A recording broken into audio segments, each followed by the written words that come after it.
Bismillahirrahmanirrahim. Assalamualaikum warahmatullahi wabarakatuh. Alhamdulillahirabbil alamin. Wa bihi nasta'inu ala umuri dunya waddin. Wassalatu wassalamu ala rasulil karim nabiyina Muhammadin wa ala alihi wa sahbihi ajma'in.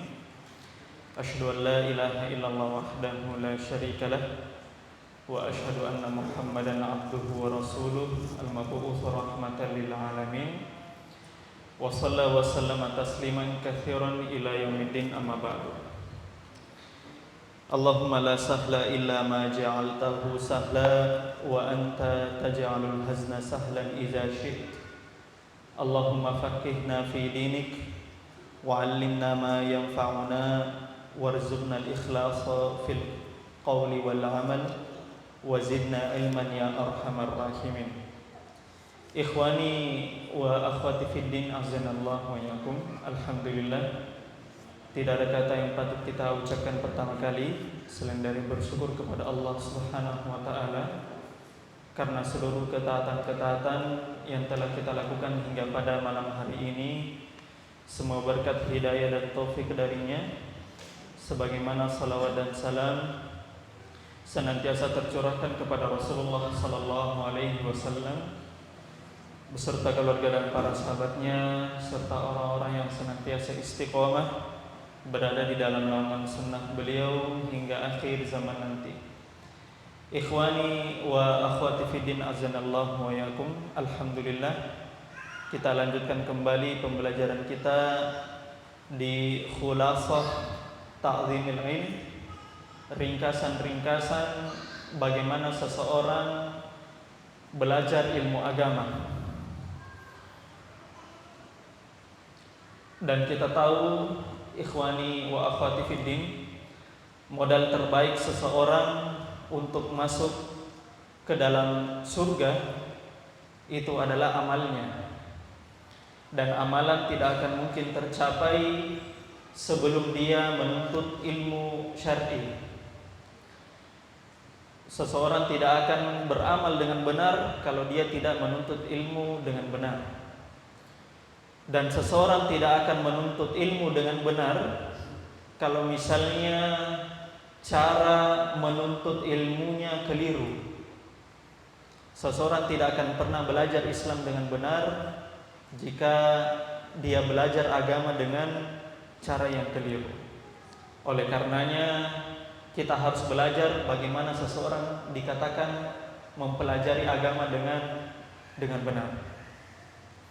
Pada pertemuan kemarin kita sudah bahas makkid simpul ke-8 dan simpul ke-9 dari memuliakan ilmu. Saya bertanya lagi, kita murojaah sebentar. Ada yang bisa sebutkan dua cara seseorang dianggap bertahap di dalam belajar? Angkat tangan. Kapan seseorang dianggap bertahap di dalam belajar? Abu Syafiq. Kapan seseorang dianggap bertahap di dalam belajar?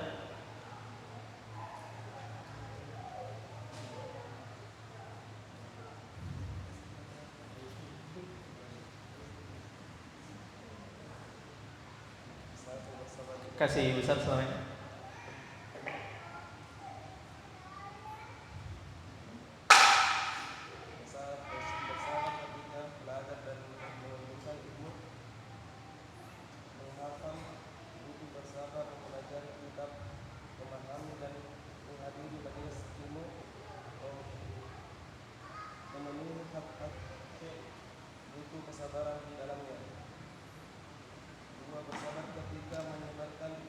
Bertahap di dalam belajar. Kapan seseorang dianggap bertahap dalam belajar? Abu Faruq, irfa sautak.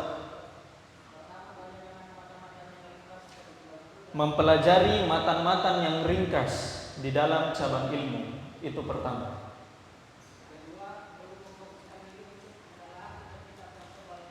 Iya, tidak memfokuskan diri untuk belajar kitab-kitab yang tebal. Fadhal, Abu Faruq.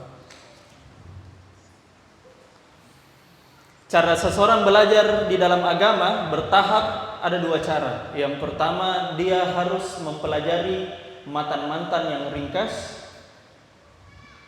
baik dia hafalkan matan tersebut ataupun dia syarah matan tersebut. Ya, begitu cara belajar agama dengan benar. Dan cara yang kedua adalah seseorang tidak boleh melampaui kitab-kitab yang tebal. Jangan seseorang belajar agama langsung ingin kitab-kitab yang tebal. Misalnya belajar fikih misalnya ya. Kita mau belajar fikih Syafi'i misalnya. Oh, karena saya belajar fikih Syafi'i, maka saya mau belajar langsung kitabnya Imam Syafi'i, kitab Al-Um. Tidak mau dari matan Abu Syuja dulu. Nah, itu tidak boleh. Ya. Meskipun Imam Syafi'i buat kitab Al-Um, kitab fikih, tidak boleh seseorang langsung masuk ke Al-Um. Tidak boleh. Harus dimulai dari dasar dulu. Nah, itu dua cara seseorang di dalam belajar. Siapa yang tidak melewati dua hal tersebut, maka dia tidak dianggap bertahap dalam menuntut ilmu. Ya. Pertanyaan berikutnya, ada yang bisa bedakan antara sabar dan musabarah di dalam belajar? Angkat tangan. Iya. Apa itu sabar? Apa itu musabarah? Sabar adalah menahan jiwa tanpa adanya penghalang. Musabarah menahan jiwa disebabkan adanya gangguan. Iya. Bisa berikan contohnya? Sabar itu menahan jiwa dalam belajar tanpa ada gangguan. Sedangkan musabarah menahan jiwa dengan disertai gangguan. Coba berikan contohnya. Idribil misalah.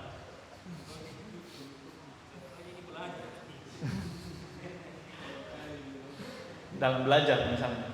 Ada biasa sempurnakan contohnya? Ya. Misalnya ketika dars, Iya. saat ada bunyi atau kajian, tiba-tiba ada kabar dari keluarga, ada mungkin keluarga juga, tetap ikut kajian tersebut sampai selesai. Sampai. Meskipun rasanya tidak enak. Tidak enak. Itu namanya apa? Sabar. Kalau sabar? Sabar itu menahan jiwa tanpa adanya gangguan. Nah, perbedaannya contohnya? Ya, tadi itu musabar. Kalau sabarnya? Ya, enggak masalah, enggak masalah. Bagi dua, Abah Syafiq sama Rifki. Enggak masalah.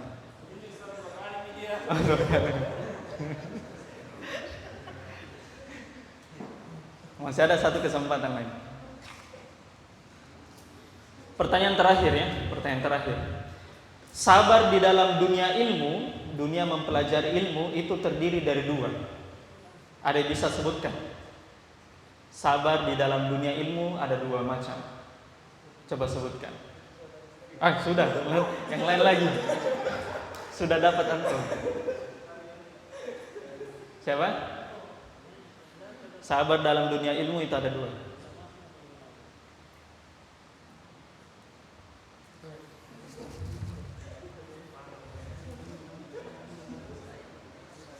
Nada? Iya, sabar dalam dunia ilmu ada dua. Yang pertama apa? Bersabar ketika ada atau tahammul. Ada atau tahammul. Yang pertama. Bersabar ketika ada dan tahammul. Ya, itu yang pertama. Bersabar ketika ada bersabar ketika tahammul ya, ketika belajar. Ya, baik dia menghafal, memahami, menghadiri majelis ilmu, ya, dan memperhatikan hak guru. Nah, itu bersabar pertama. Dan bersabar yang kedua adalah bersabar ketika menyebarkan ilmu, yaitu ketika mengada ilmu, ya, mengada dan menyebarkannya. Maka dua hal yang butuh sabar. Penuntut ilmu dia butuh bersabar. Bersamaan juga guru dia juga harus bersabar. Ya. Jangan sampai sedikit perlakuan muridnya yang tidak enak menyebabkan guru tersebut langsung berkata-kata yang tidak enak, ya. Nah, itu contoh bersabar dalam dunia ilmu. Nah, karena tidak ada yang menjawab, berarti anak punya satu, ya. Masya Allah. Baik, kita lanjutkan kembali. Di simpul yang ke-10, seseorang dianggap memuliakan ilmu. Al-Maqidul Ashir di halaman ke-30, ya. Mulazamatu adabil ilm. Seseorang dianggap memuliakan ilmu agama ketika dia mulazamah adabil ilm, menetapi adab ilmu. Menetapi adab ilmu. Mulazamah itu artinya menetapi, terus menerus, konsisten di dalam adab ilmu. Konsisten di dalam adab ilmu. Kata beliau hafizallahu taala, qala Ibnul Qayyim rahimahullah fi kitabih Madarijis Salikin. Berkata Ibnu Qayyim di dalam kitabnya Madarijus Salikin tentang hal ini. Ada yang bisa tahu dua cara penyebutan nama Ibnu Qayyim? Ada yang masih ingat cara menyebutkan namanya Ibnu Qayyim? Al-Imam Ibnu Qayyim. Yang pertama, cara menyebutkannya adalah Ibnul Qayyim. Al-Qayyum itu dikasih alif lam. Ibnul Qayyim. Nah, itu. Dikasihkan alif lam, Ibnul Qayyim. Yang kedua, tidak dikasihkan alif lam, tidak diberikan alif lam pada qayyimnya. Tapi diberikan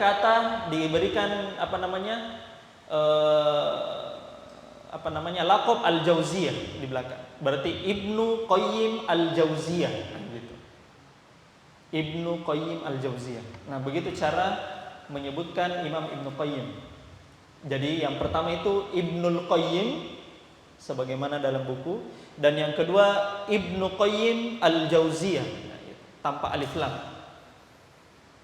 Jadi menyebutkan nama ulama itu tidak sembarangan, ya, tidak sembarangan.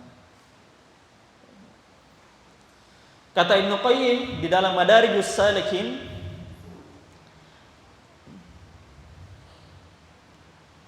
adabul mar'i unwanu sa'adatihi wa falahihi. Beradabnya seseorang itu adalah tanda kebahagiaan dan keberuntungannya. Tanda kebahagiaan dan tanda keberuntungannya. Wa qillatu adabihi unwanu syaqawatihi wa bawarihi. Dan minimnya adab seseorang adalah tanda kesengsaraan dan tanda binasanya.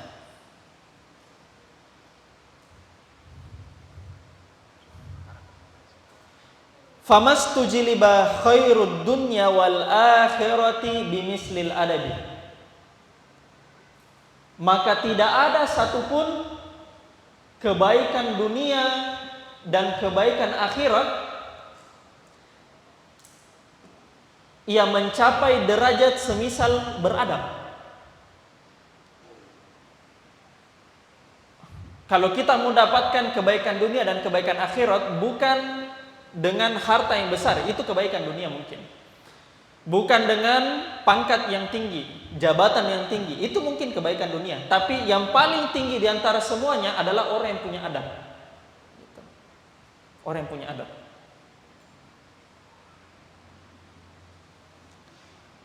Walastujliba hurmanihima atau hurmanuhuma bimisli qillatil adab.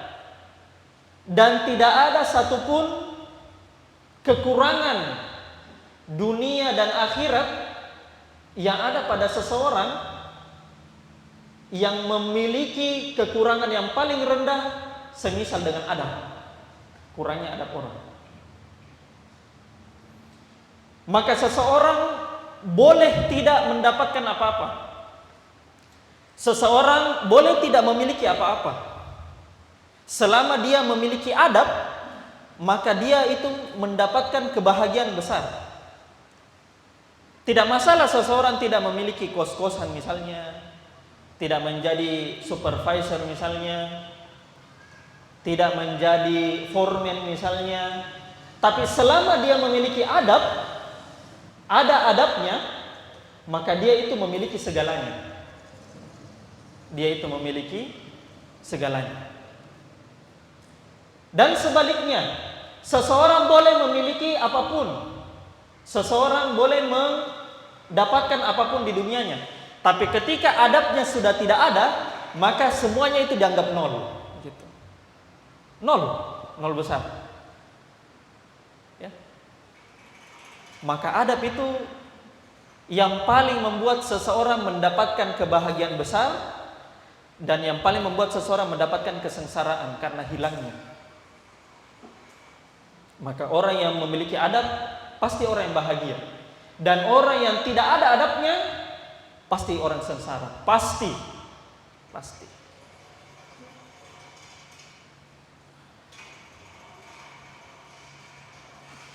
Kemudian dalam bait syairnya, wal mar'u la yasmu bi ghairil adabi wa in yakun za hasabin wa nasabin. Kata beliau, seseorang tidaklah yasmu. Yasmu itu ikhwan artinya ya'lu. Ya'lu itu artinya tinggi derajatnya. Seseorang tidaklah tinggi derajatnya jika tidak memiliki adab. Wa iyakun za hasabin wa nasabin. Meskipun orang tersebut punya keturunan yang bagus, nasab, dan punya harta yang banyak, hasab. Gitu. Tidak ada gunanya orang yang punya nasab bagus, keturunan nabi misalnya ya, keturunan nabi. Ya. Katanya keturunan nabi, tapi adabnya dengan orang tidak ada. Maka apa gunanya keturunan kalau tidak ada adabnya? Seseorang misalnya memiliki harta yang besar, tapi tidak ada adabnya, maka apa artinya hal tersebut jika tanpa adab? Maka ini hal yang harus kita camkan baik-baik, ikhwan. Sebagai seorang penuntut ilmu, orang penuntut ilmu dia menjadi orang yang paling paham tentang adab. Yang paling paham tentang adab. Nah, sekarang pertanyaannya, bagaimana seorang penuntut ilmu dikatakan memiliki adab? Atau adab apa saja yang harus dimiliki penuntut ilmu? Kata beliau selanjutnya, wa innama yasluhu lil ilmi ma'an ta'addaba bi adabihi fi nafsihi wa darsihi wa ma'a syaikhi wa qarinihi.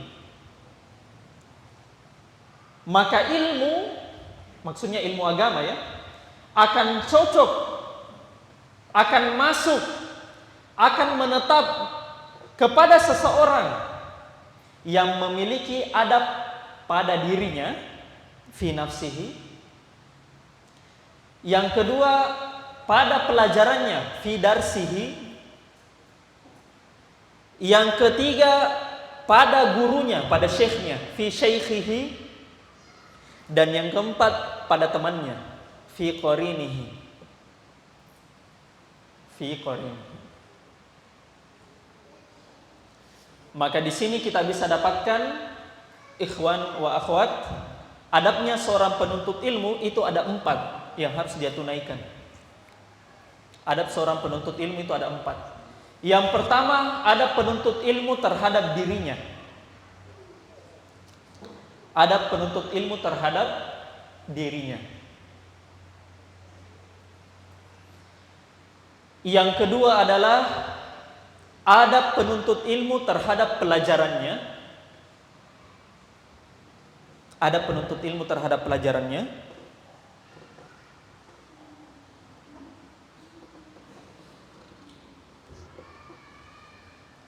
Yang ketiga, adab penuntut ilmu kepada gurunya. Adab penuntut ilmu kepada gurunya. Dan yang keempat, adab penuntut ilmu kepada temannya.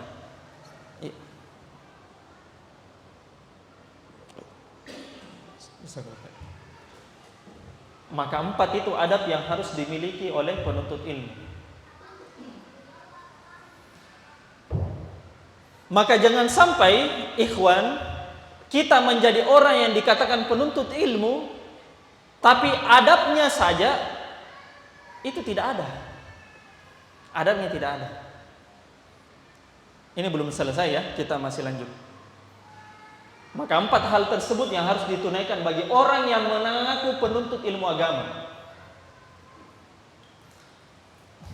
Kemudian qala Yusuf ibn al-Husain, berkata Yusuf ibn al-Husain, bil adabi tafhamul ilma.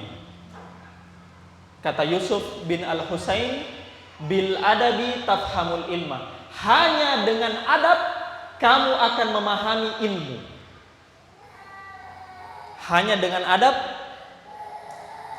kamu akan memahami ilmu. Iya. Baik, saya kasihkan lagi pertanyaan. Kata Yusuf bin al-Husain, dengan adab kita bisa memahami ilmu. Jadi seseorang yang memiliki adab, pasti ilmu itu akan masuk padanya. Pertanyaannya, apa hubungannya antara orang yang punya adab sama dipahamkan ilmu? Coba, ada yang bisa menjawab? Ya, fadhal. Ya. Terus? Apa hubungannya? Kenapa bisa seseorang dianggap orang yang punya adab bisa memahami ilmu? Kan contohnya adab ya. Contohnya saya tidak turunkan kitab di bawah lantai misalnya ya. Saya tidak turunkan kitab di bawah lantai. Saya pegang kitab tersebut atau saya pegang Al-Qur'an tersebut. Orang yang seperti begini dia bisa pahami ilmu agama. Kenapa bisa? Apa hubungannya? Apa hubungannya? Seandainya kita bilang orang yang memiliki hafalan yang kuat, maka dia sukses dalam belajar. Ya. Orang yang punya hafalan kuat sukses belajar. Kan ada hubungannya kan? Ada hubungannya. Karena dia punya hafalan, jago menghafal, pasti sukses belajar. Tapi kenapa Imam Yusuf bin Husain bilang orang punya adab? Orang punya adab, dia bisa memahami ilmu. Apa hubungannya? Ada yang bisa? Ada yang bisa menjawab? Antum, kenapa bisa?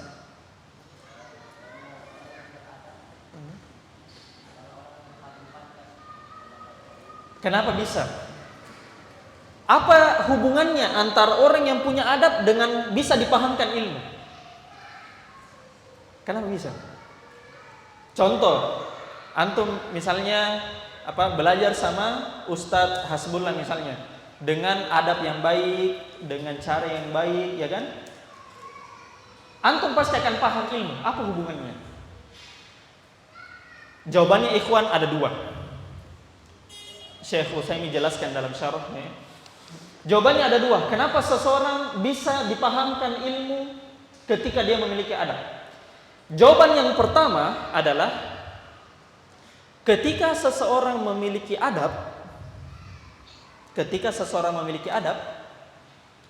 terutama misalnya adab terhadap gurunya, maka gurunya tersebut akan bersungguh-sungguh untuk memahamkan muridnya.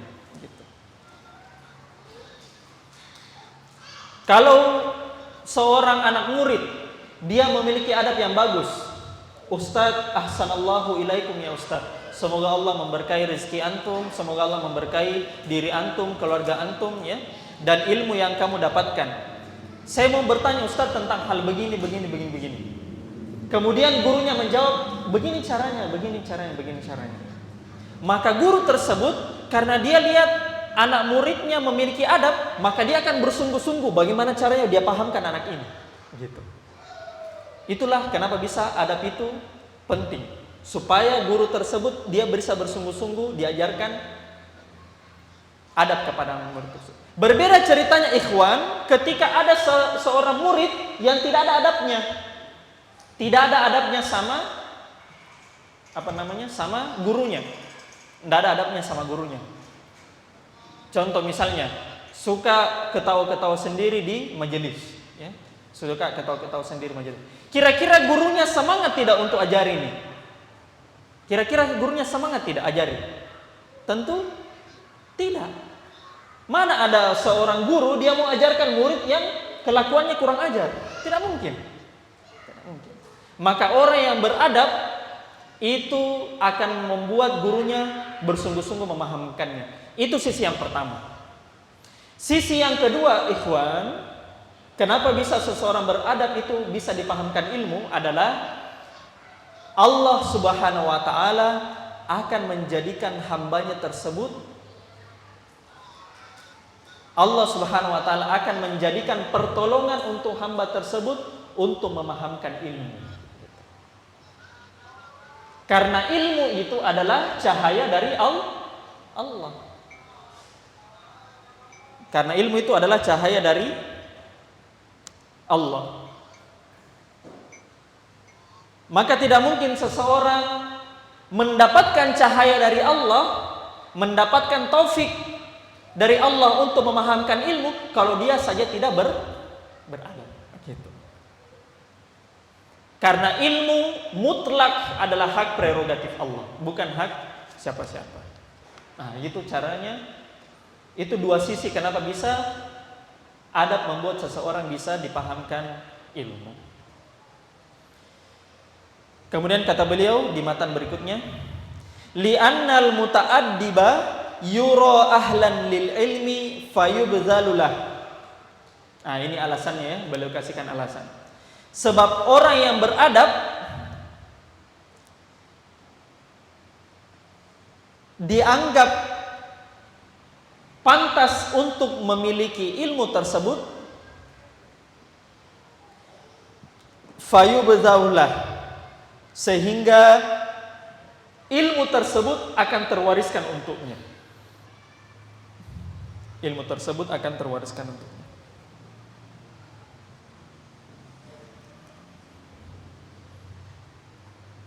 Wa qalilul adabi yu'azzul ilmu ay yudayya indahu.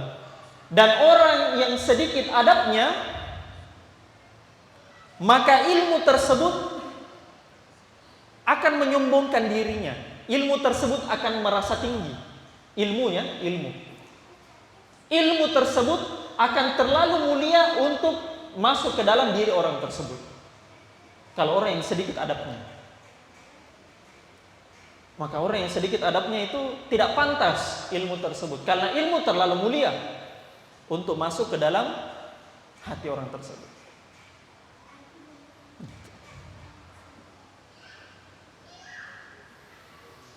Wa min huna kana salafu rahimahumullahu ya'tanuna bi ta'allumil adabi kama ya'tanuna bi ta'allumil ilmi. Dan dari sinilah para salafus salih, ulama kita yang terdahulu yang belajar ilmu, mereka memperhatikan pembelajaran adab sebagaimana mereka memperhatikan pelajaran ilmu. Contoh misalnya, kita durusul lughah Abah Syafiq 1 minggu berapa kali? Kurang lebih 3 kali durusul lughah dalam 1 minggu. Maka para salaf ketika mereka belajar 3 kali dalam 1 minggu ilmu, begitu pula mereka mempelajari adab 3 kali juga dalam sepekan. Saking mereka sangat menseriusi tentang masalah adab.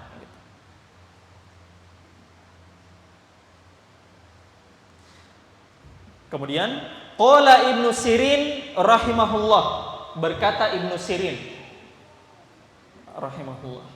Ibnu Sirin, ikhwan, itu adalah ulama tabi'in. Ulama tabi'in yang pernah berjumpa dengan sahabat Nabi. Ibnu Sirin itu digelari sebagai ahli tafsir mimpi. Ahli tafsir mimpi. Nah, kalau teman-teman mau dapat cabang ilmu dalam agama tentang takwil mimpi, tafsir mimpi, maka Ibnu Sirin itu punya buku khusus tentang tafsir mimpi. Karena beliau ahli dalam tafsir mimpi. Ya. Kata Ibnu Sirin rahimahullah, kanu yata'allamuna al-hadya kama yata'allamuna al-ilma. Mereka dulu para salafus saleh, para ulama mempelajari hadiah. Hadiah itu petunjuk. Nah, hadiah di sini yang dimaksud adalah belajar adab. Mereka belajar adab. Kata Ibnu Sirin, mereka terdahulu para salaf mempelajari adab sebagaimana mempelajari ilmu. Sebagaimana mereka mempelajari ilmu. Bal inna ta'ifatan minhum yuqaddimuna ta'allumahu ala ta'allumil ilmi. Bahkan sebagian dari ulama tersebut mereka justru terbalik. Bukan belajar ilmu nahwu dulu, bukan belajar ilmu fikih dulu, tapi mereka mendahulukan belajar adab dulu sebelum mempelajari ilmu. Sebagian dari mereka menunjukkan pentingnya mempelajari adab tersebut.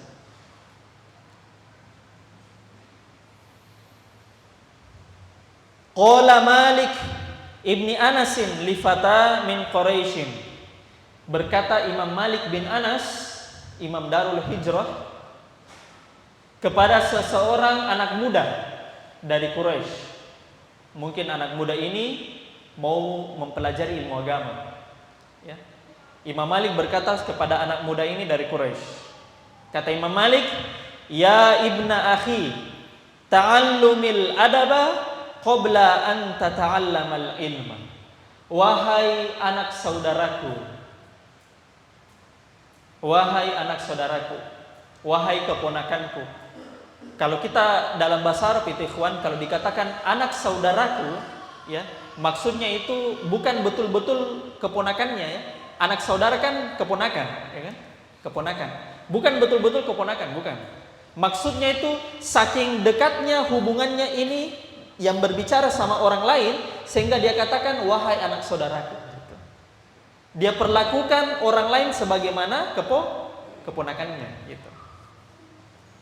Nah, makanya Imam Malik mengatakan sama anak muda ini, "Ya ibna akhi, wahai anak saudaraku, ta'allumil adaba, belajarlah kalian adab, belajarlah kamu adab.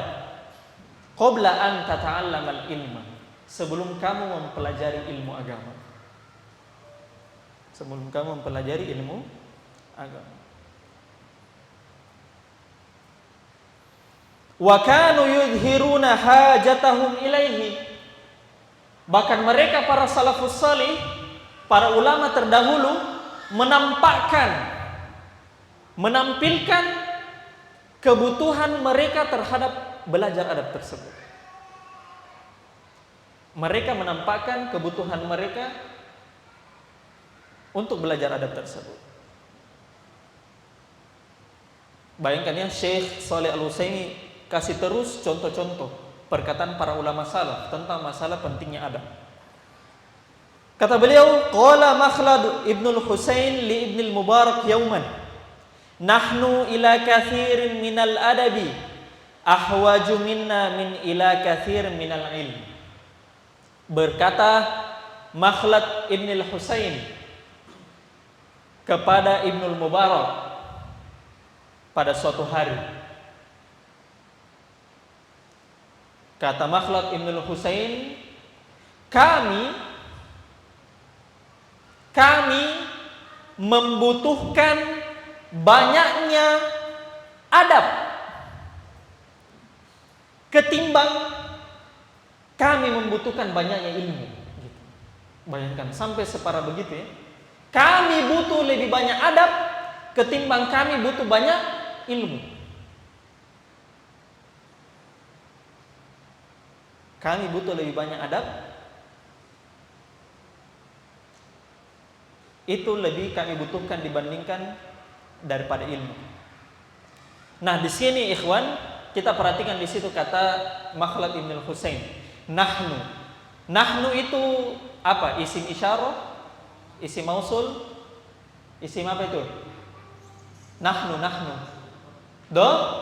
Domir. Domir munfasil, domir muttasil, domir munfasil. Domir ya, kami. Kami, ikhwan, itu memiliki 3 makna di dalam ulama salaf. Kami, nahnu. Kami di dalam perkataannya orang-orang ulama terdahulu memiliki 3 makna. Yang pertama, nahnu, kami, bermakna hakikat, hakiki. Memang seperti begitu, kami.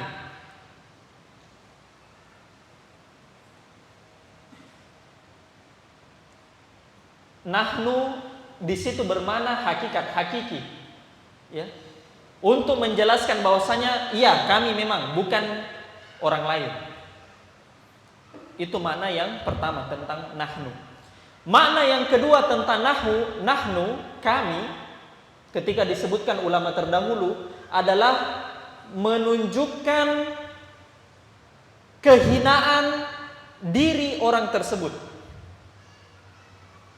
Menunjukkan kehinaan diri orang tersebut.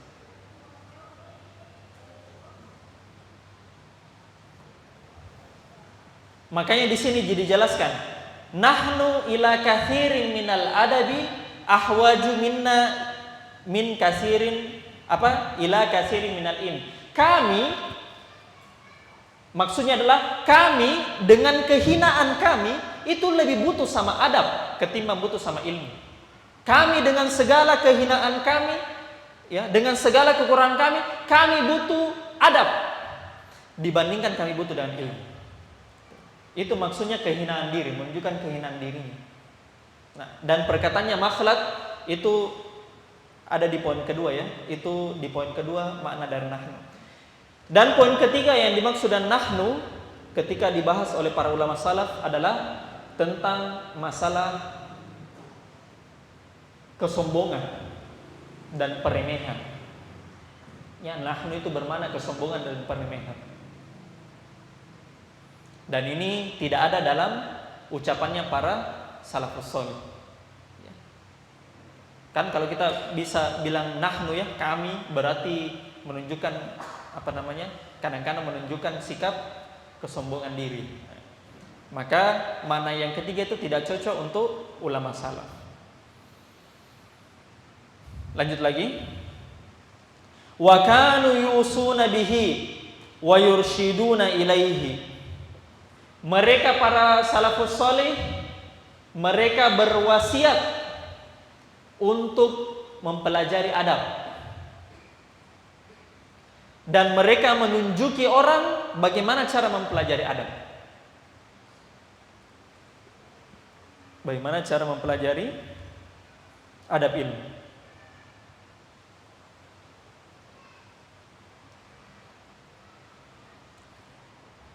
Terakhir sebelum kita Isya ya? Sudah masuk? Belum nih? Lagi berapa menit? 3 menit. Qala Malik, berkata Malik rahimahullah, kanat ummi tu'ammimuni.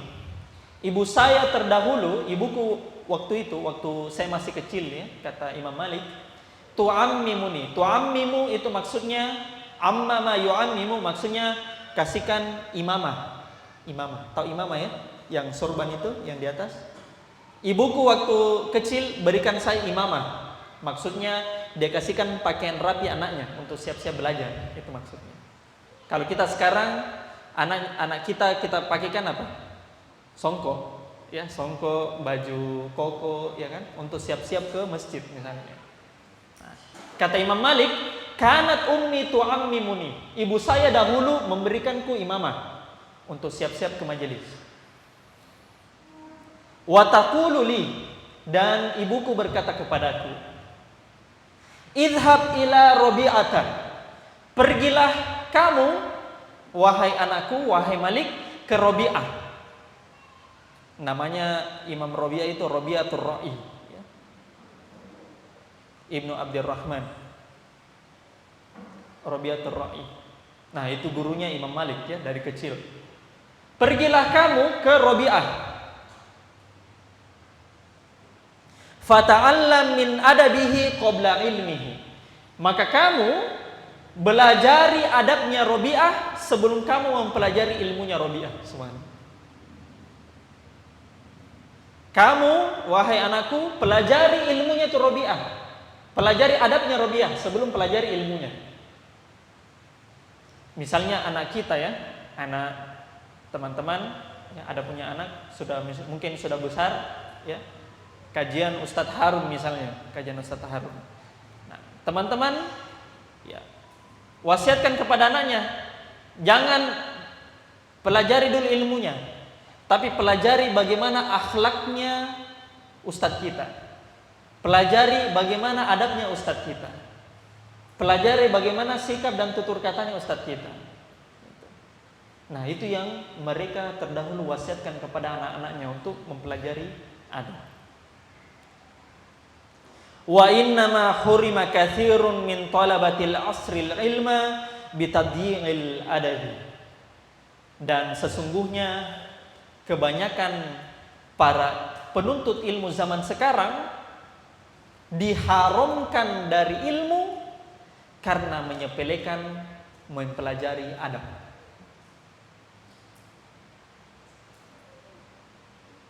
Zaman sekarang, kata Syekh Shalih Al-Utsaimin, banyak diantara penuntut ilmu, ini Syekh Shalih Al-Utsaimin ya, ulama di Masjid Nabawi. Para penuntut ilmunya ya sekitar situ juga, ya. Berarti beliau memperhatikan langsung bagaimana penuntut ilmu yang ada di Masjid Nabawi, yang ada di Saudi.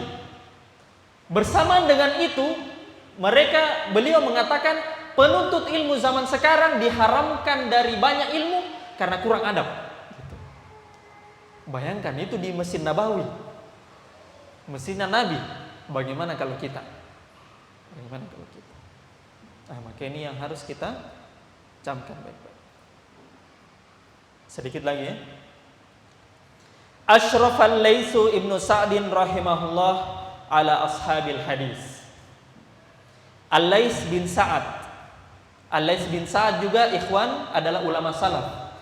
Beliau termasuk ulama dari Mesir dan termasuk gurunya Imam Syafi'i, Al-Lays bin Sa'ad. Sampai-sampai katanya Imam Syafi'i, Al-Lays bin Sa'ad, kan Imam Syafi'i ikhwan pernah belajar kepada Imam Malik, Imam Darul Hijrah. Pernah belajar kepada Lays bin Sa'ad, ya, imam di Mesir. Tapi bersama dengan itu Imam Syafi'i apa katakan? Al-Lays bin Sa'ad itu lebih alim daripada Imam Malik. Bayangkan. Berarti Al-Lays bin Sa'ad ini tidak macam-macam ulamanya sekarang. Tidak macam-macam ilmunya. Mungkin kita zaman sekarang lebih kenal siapa? Imam Malik atau Al-Lays? Imam Malik. Tapi zaman dulu orang lebih mengenal Al-Lays dibandingkan Imam Malik. Itu karena kehebatannya. Ya, cuma Allah memberikan keutamaan kepada siapa yang dia kehendaki ya. Maka mazhabnya Imam Malik itu bertahan sampai sekarang. Bukan mazhabnya Al-Lays bin Sa'ad. Mazhabnya Imam Malik. Nah, kata Al-Lays bin Sa'ad, Al-Lays bin Sa'ad memperhatikan para penuntut ilmu hadis. Memata-matai ya. Asyrafa bisa bermakna memperhatikan, bisa bermakna memata-matai. Memata-matai penuntut ilmu hadis. Fara'a minhum syai'an ka'annahu karahahu. Maka Al-Lays bin Sa'ad melihat kepada para penuntut ilmu hadis ini ada sesuatu hal yang tidak beliau sukai. Karena adabnya ya, adabnya. Ada hal-hal yang beliau tidak sukai kepada penuntut ilmu hadis ini, murid-muridnya. Faqala, maka Al-Lays bin Sa'ad mengatakan dengan dadah yang marah. Beliau meninggi ya, beliau meninggi. Mahadza, apa-apaan ini? Apa yang kalian bikin ini? Itu maksudnya mahadza. Apa yang kalian bikin ini? Antum ila yasirin minal adabi ahwaju minkum ila katsirin minal ilmi.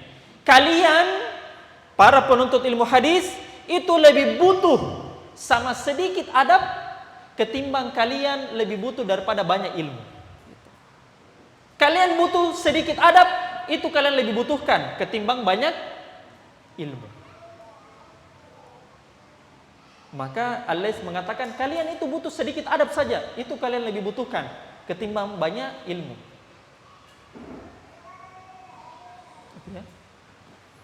Famadza yaqulu laysu law ra'a hala katsirin minat tullabil ilmi fi hadzal asri.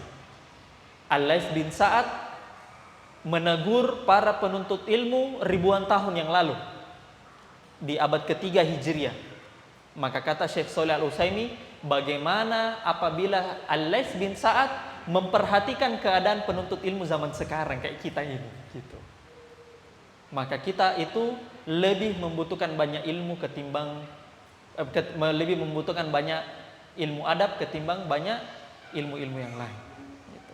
Bagaimana Al-Lais bin Sa'ad memperhatikan kita zaman sekarang, harusnya beliau seandainya melihat penuntut ilmu zaman sekarang, maka beliau akan mengatakan kalian lebih butuh sama sedikit adab daripada kalian butuh banyak ilmu gitu.